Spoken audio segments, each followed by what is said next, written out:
This is the agenda for tonight's session on using VoteBuilder to enter information related to party activities, whether it's a precinct meeting, county convention, district convention. The steps and principles are the same. I'm going to start with a very quick refresher on VoteBuilder, partly for myself because I haven't done a VoteBuilder training in about 5 months.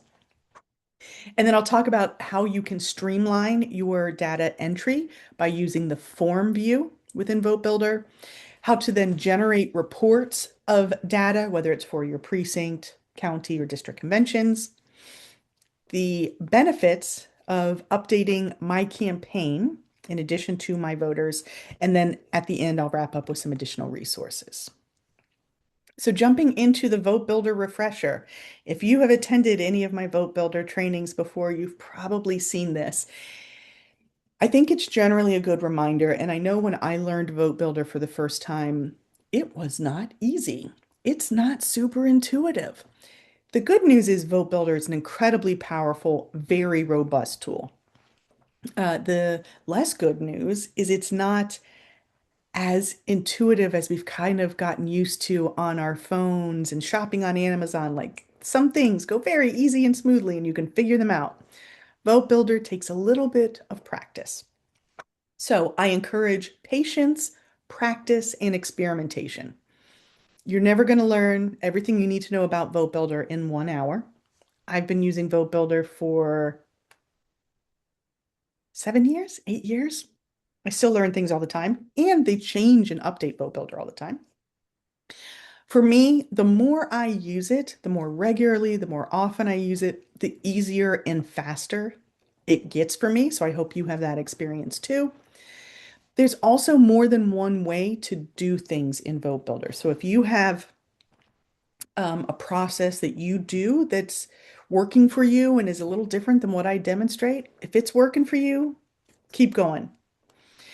The last point, I always like to remind people, you really can't break VoteBuilder. So it does pay to do some experimentation. I might not know how to do a task in VoteBuilder, but I'll be like, well, let me try what I think makes sense to me, or let me guess at a couple different ways to do it. You're not going to break anything, so feel free to do that experimentation and try some stuff. But if you're banging your head against the wall, if you can't get something figured out, please reach out to us, reach out to me, a regional organizing director, Harmon Droge, our data director. We are here to help. Another reminder, there are two parts of Vote Builder. There is My Voters and My Campaign. My Voters is the actual voter roll. Who in North Carolina is registered to vote? If you are a county party leader, it's probably only your county. If you are a precinct leader, it's probably only your precinct. But it will be everyone registered to vote, Democrat, Republican, Green Party, unaffiliated, whatever. My campaign, this is where your volunteer database lives. Volunteers don't have to be North Carolina residents. They don't have to be registered voters. They don't have to be 18. They don't have to be American citizens. And so I have training that focuses on each of these two halves of VoteBuilder and different ways to use them. We will touch a little bit on both of them tonight. Also, on the jargon front, because I say VoteBuilder and my voter and my campaign a million times a day, as do most staffers, you might hear us say my V or my C. So that's the jargon that we use in case I accidentally throw that out there. One last thing here on VoteBuilder is they are potentially rolling out an update to the user interface here in the next couple of weeks. I've been experimenting with the new user interface and I prefer the old one, but I don't get a vote. So you might already, if you're a new user, it might have defaulted to the new user interface. I am going to have to make all new screenshots for my next round of training. So for those of you who have been using it for a while, there are some updates coming, and VoteBuilder is holding some training sessions. You might see a pop-up when you get into VoteBuilder when it says, we're having a training, come see it. I have not attended their training, so I suppose I should and see how good they are before I refer them. But that change is coming. Okay, so we are focused for this session on some of the requirements and then some recommendations on data processes related to party organizing. That was a mouthful. But some things are required in the plan of organization, and some things I'm going to ask you very nicely to do and explain why it's a benefit to you and why it's a benefit to us at the state party. I do not have a cute graphic for district conventions yet. And the county convention information is being put together now. So that's why that says 2025. But that is what we're focused on here today. If either last year or earlier this year you attended the training on how some tips for organizing precinct meetings, or last year on hosting your county convention, this is a reminder slide that I do include here after the event. There is a requirement for attendance at those meetings and any officer elections to be entered into VoteBuilder within 5 days of the meeting. I'm not sure if the plan of organization requires the 5 days, but the sooner the better because it does have some consequences for organizing throughout the year. Same thing for district conventions. So the requirement for data entry would be after your precinct meetings, for example, you will tag people who attended the meeting and the officers in My Voters. Now, this is an even year precinct organizing period. So if precincts have officers that they elected last year and they're continuing and you don't have any vacancy to fill, you might not have any officer elections in your precincts. But for precincts that either didn't organize last year because you couldn't round up enough Democrats willing to raise their hands, or if any of those precinct leaders have resigned, then your county might have elections for those precinct leader roles. The other thing is that at precinct meetings every year, we vote for the delegates to go to county conventions. So um, the reason you will enter the attendees and any precinct officers newly elected or county party leaders newly elected, you'll enter them in My Voters because that will make sure that they are a Democrat. If they're not a Democrat, of course, they cannot serve in those roles. So you can verify their eligibility using My Voter. And of course, only registered Democrats who live in the precinct or the county or the district, depending on which meeting you are organizing, those are the only people who count towards quorum and or can serve as officers. Here's the data entry recommendation request. While you need to put the information in My Voter, I also strongly encourage you to add it to My Campaign as well. This is going to help you always be building your volunteer database. And honestly, sometimes myself included, people pull information from My Campaign on volunteers, and it's really helpful to have all of those precinct, county, and district leaders updated in My Campaign as well. And if you're in My Voter doing the data entry, it's a good time. You might as well enter it into My Campaign as well. Okay. Okay. So that was Vote Builder, kind of refresher, some basics on what we're covering tonight, reminders about party organizing. I'm going to talk next about using Form View for your data entry. And I see Kay has a question. When we have clustered precincts, we treat them as if they were a single precinct. Yes, I have a couple slides later that will tell you how to do that data entry specifically in the case of clustered precincts. And a clustered precinct is when a precinct doesn't have five registered Democrats in that precinct to attend and serve as officers. And maybe the precinct next door also doesn't have five. If precincts adjoin, if they're next to each other, they can cluster to meet this five attendee, three officer requirement. Okay, how do you enter the information to MyC? I am going to share screenshots that walk through that exactly. And then when I send the email follow up tomorrow, if you need to, you can pull up those screenshots and follow along as you're doing that data entry. So not everyone has access to My Voter and My Campaign. Um, the state party gives access to VoteBuilder to county parties for free. And I think every other state charges for that. And honestly, the other states are a little mad at us for giving it away for free. But that is one way we support the county parties. And we know this data entry is so valuable and so important. So then the county parties can determine if, when, how they cascade that free access to precinct leaders. So, you don't want to just like blanket give VoteBuilder access to everyone who is a precinct leader, for example. Largely, I think a lot of people would find it overwhelming rather than helpful. But we don't really want to have, you know, thousands of people across the state in this really powerful database. So be a little thoughtful about that.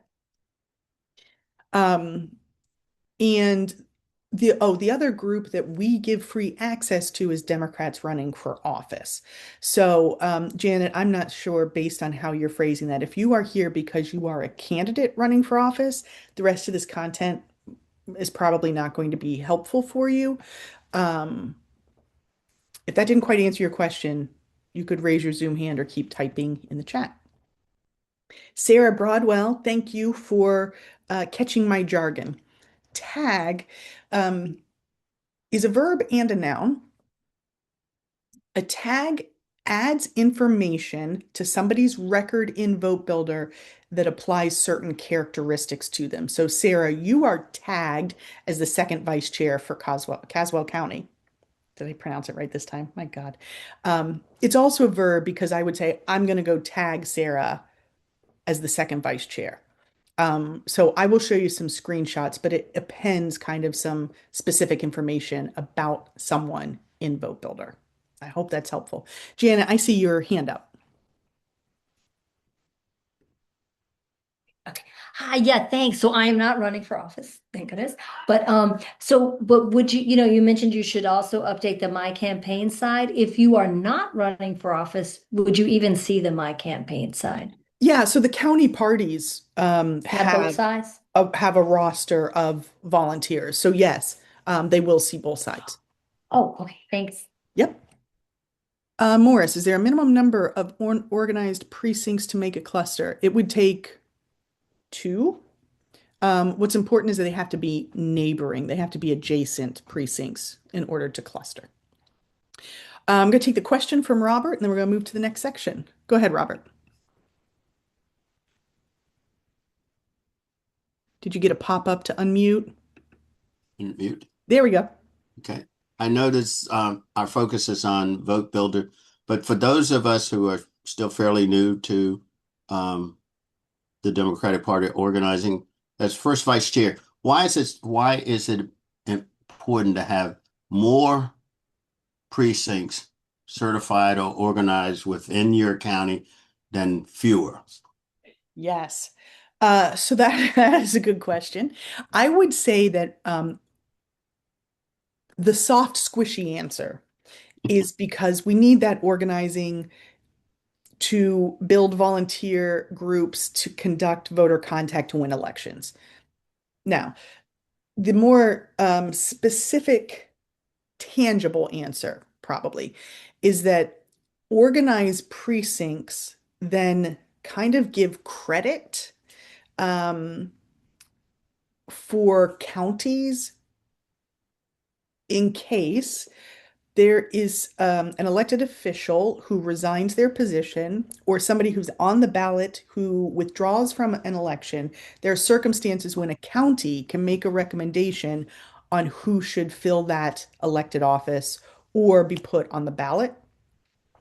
And having organized precincts gives you more strength to make that recommendation. I'm kind of oversimplifying it and perhaps muddying it just a little bit. But that is one like specific reason having the organized precincts matters. Gotcha. Thank you. General reason is there's a ton of work to do. So let's be organized in our approach. Yes. Okay. All right, let's keep going. And we're going to get into data entry. We're getting right into the weeds here.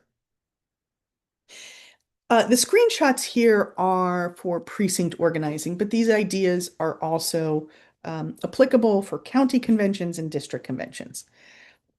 Whatever the meeting is, you should have a way that people register in advance and sign in.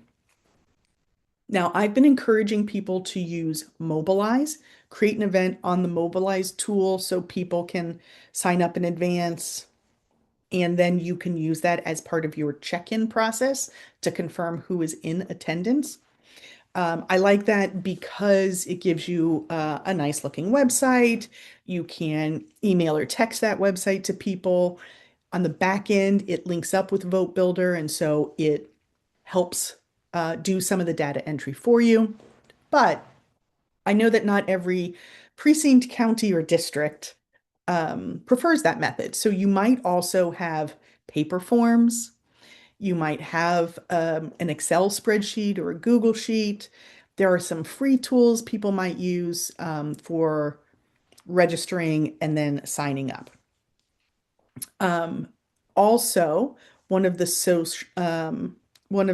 sources of data is going to be the precinct meeting certification form. This one is, of course, specific to precinct meetings, but it does say specifically who is the chair, the vice chair, and the secretary. And then county convention delegates who are elected. Those are some of the sources of data. If you do sign in by Mobilize, does it collect, ask for email addresses? It does. Mobilize asks for first name, last name, mobile phone, email, and zip code. Now, if you are a Mobilize administrator, you can add other optional fields on the back end if you're interested in doing that, but that's pretty much the bare minimum. Okay, so when you go into My Voters, this is where we get into the tags. So I said tags are like additional information that we attach to a person's profile in VoteBuilder. One type of tag is an activist code. And so activist codes that we are using for this year's meetings are listed here on the screen. I know it might be just a little small, but I will send this to you tomorrow as well. Party official is a category of activist code, and under that you will see 25 to 27 precinct chair, precinct vice chair, precinct secretary treasurer, 26 county convention delegate, and 26 precinct organizing meeting. The last one there, and there will be also ones made hopefully tomorrow for 26 county convention meeting and district convention meeting. That's where you will use that one to tag to indicate who attended those meetings. As I said before, chairs, vice chairs, secretary treasurers, and precincts, hopefully you have them and you don't have to organize new precincts or replace people who have left. But if you do have to make any of those changes, these are the activist codes that you will tag people with, ideally in both My Voters and in My Campaign. There is kind of a shortcut, a speedy way you can do this data entry. These are the screenshots that might be helpful for you after your meeting when you're doing this data entry. So walking through it here, you would make sure you're in the My Voters part of VoteBuilder. And on the left-hand side, halfway down the bottom or so, it's Form View. I have the red arrow pointing towards Form View. When you click on Form View, then you will select the bottom option here that says Use Quick Lookup and hit Next. I don't quite know what Use Quick Lookup means. It doesn't matter. That's the option you want to select. Okay, then you get a drop-down menu.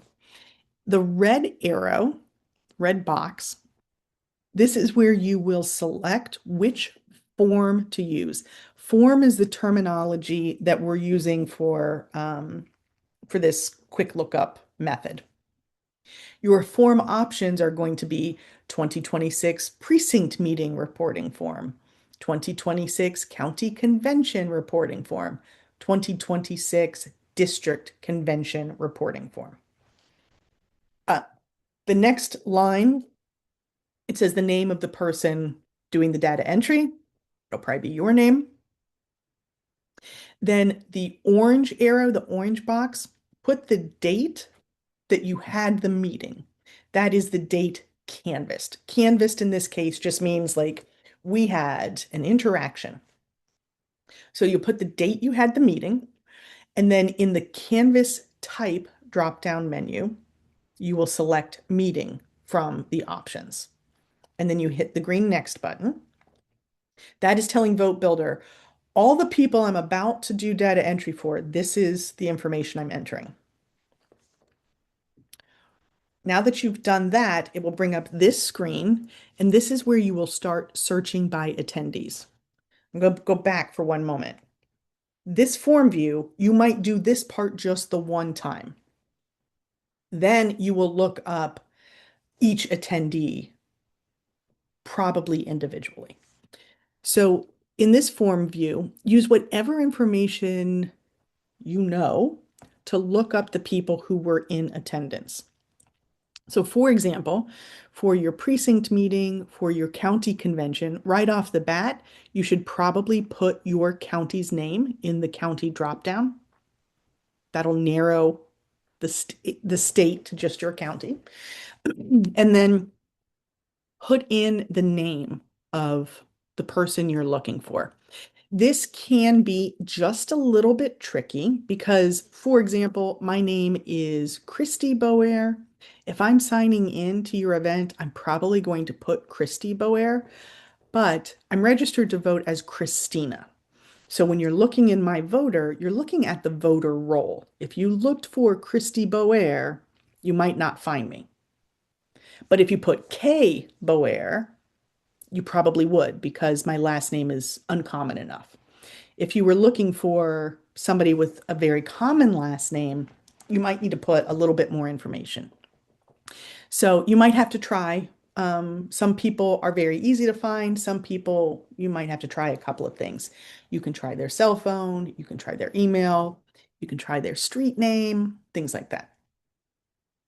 So I'm going to enter the person I'm looking for, their information in the form view, which is the red box. In this case, I put Anderson Clayton. Then you hit the blue search button. I've got an orange arrow pointing to that. And then it will bring up the person's name. This is where Kay Boer would show up, but Christy Boer might not. Maybe if I had only put Clayton as a last name, for example, maybe half a dozen people would have shown up. Go to the name of the person that you're looking for and click on their name. So you will update their contact information. This is what it will look like. And again, I know this is a little small on the screen, but you'll get the email tomorrow. And I've blurred out some personal information. Make sure you have an up-to-date email and phone number. So if their email and phone number isn't here, but they gave you one on a paper sign-in sheet or something like that, enter it. If they signed up on Mobilize, their email and phone number should be here. And then At the, so that's the red box, excuse me. The red box here is email and phone number. Then we're going to tag people with the applicable activist codes. And that's the red box I have here. So this is going to include options such as 26 county convention delegate, if they were elected as a delegate, um, 26 precinct org meeting, if they attended the meeting.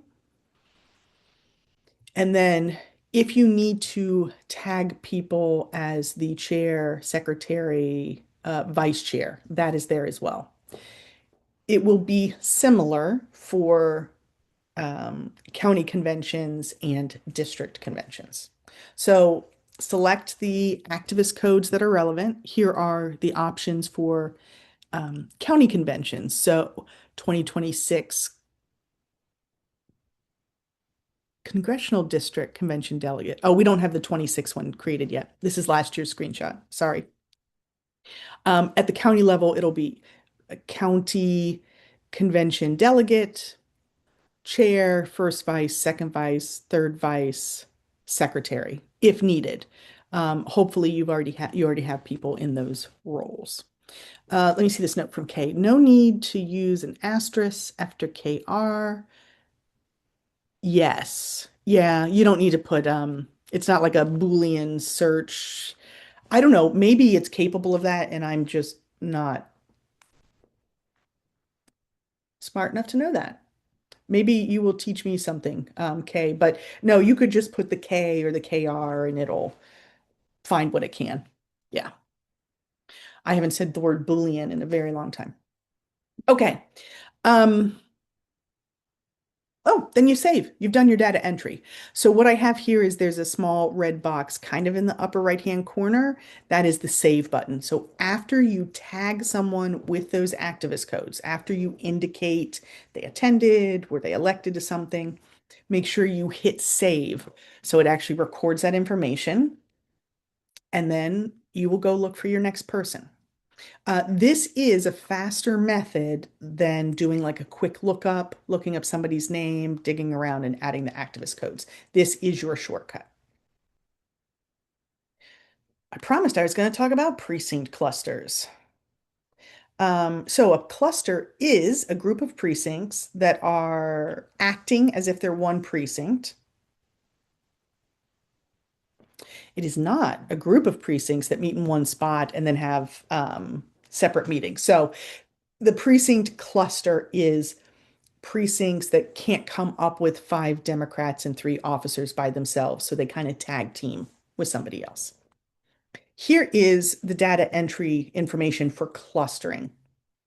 You will use the same activist codes as a regular precinct, a non-clustered precinct. It'll be 26 county convention delegate or 26 precinct org meeting. It's just that you might have someone from precinct 1 is the chair, and precinct 7 is the secretary, and precinct 13 is the vice chair, assuming those were all neighboring. But still tag all those people. And also, if your precinct is clustering or if a precinct is clustering, they need to make sure that the county is aware and aligned with that. Okay. That was a lot of data entry. I'm going to talk next about then what to do with that information, how to pull some reports from it. But before I move on, what questions do you have?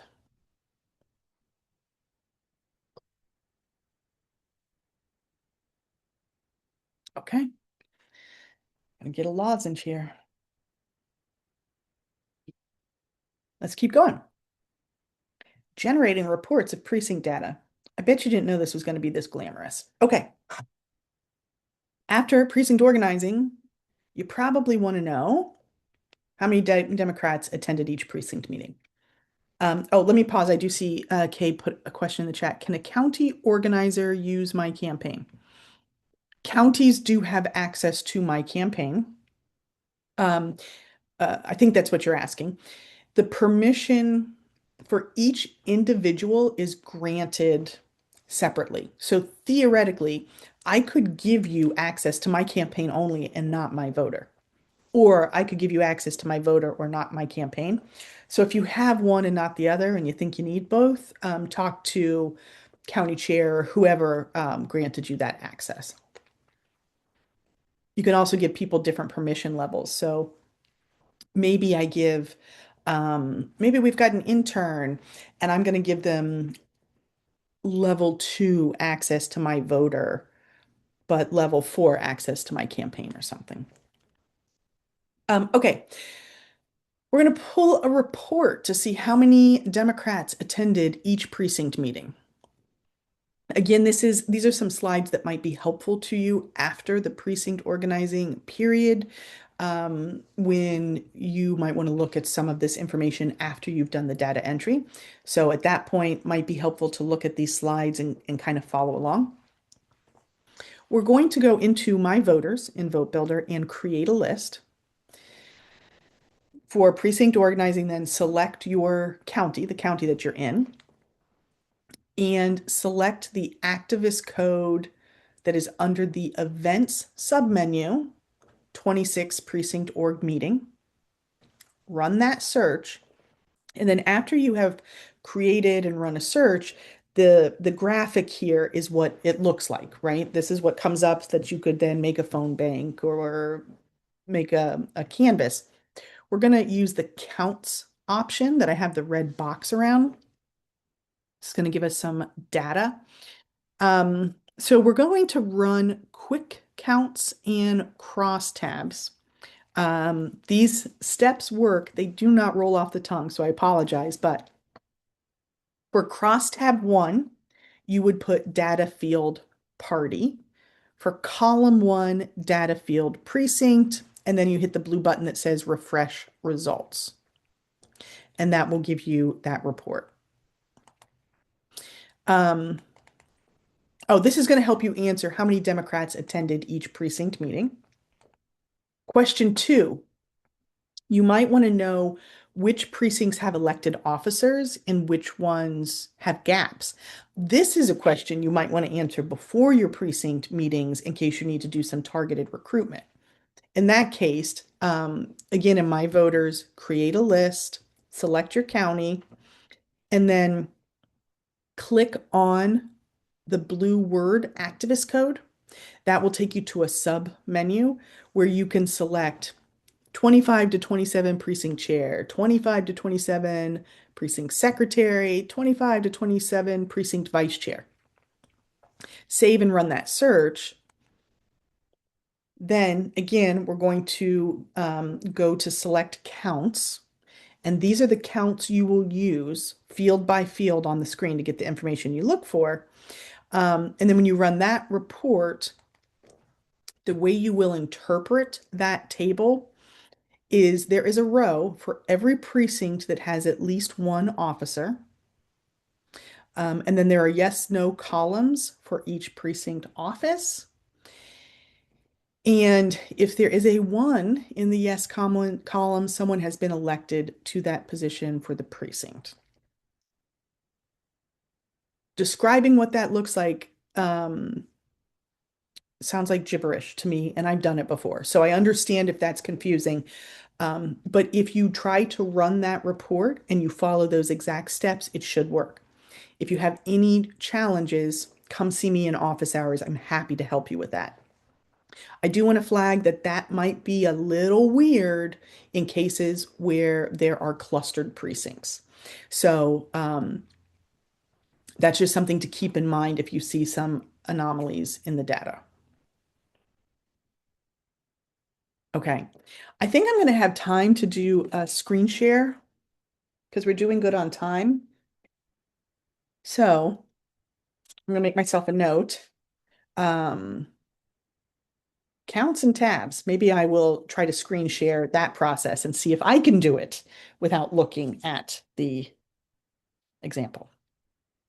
Yes, Liz, I will send the slides tomorrow in the follow-up email. Yeah.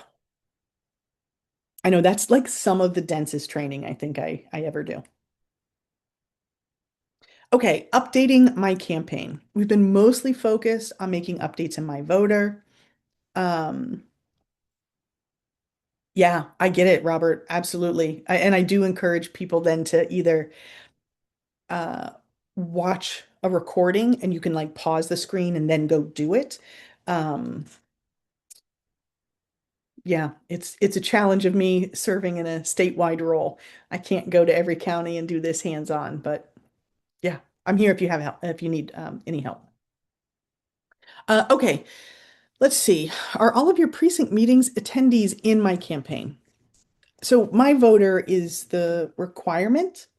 My campaign is incredibly helpful. For those of you who are maybe new precinct leaders or new county leaders, some of you might have stepped into a position where you go look at my campaign and you're like, I don't have anybody in my zip code who has ever volunteered before. Some people have faced that challenge. By starting to add the attendees to your precinct meetings, your county conventions, your district conventions, that will help to populate your version of my campaign. So in this case, we're going to double check that all your precinct meeting attendees are also in my campaign. This is again a little bit of a shortcut. So we're pulling a list in my voters, select your county to narrow it down, and select people with the activist code 26 precinct org meeting. Add a step to narrow to people who have no record in my campaign. When you run that search, that will then tell you which people need to be added to my campaign. And then you can add those records to my campaign. I'm making a note because maybe I'll do a screen share of this one too. My V in my C. Um, and the reason I don't do the screen share throughout the presentation is because there's too much personal information and Google would take my videos right down. So that's why I'm sharing the screenshots and then I'll do a screen share. Um, okay, so this is how you would add somebody to my campaign. So let's say Christy Boer is a registered voter, but she's never attended an event or volunteered. You look me up using the process on the previous slide. I'm not in my campaign. You want to add me. So you would click on my name and you can see this red box. There is a box that says Van ID, and then in blue it says add to my campaign. You would click on that, and then that would add me into my campaign so that you know I'm engaged and you can start inviting me to other events, things like that. Okay, let me share just a couple more resources and then I'm going to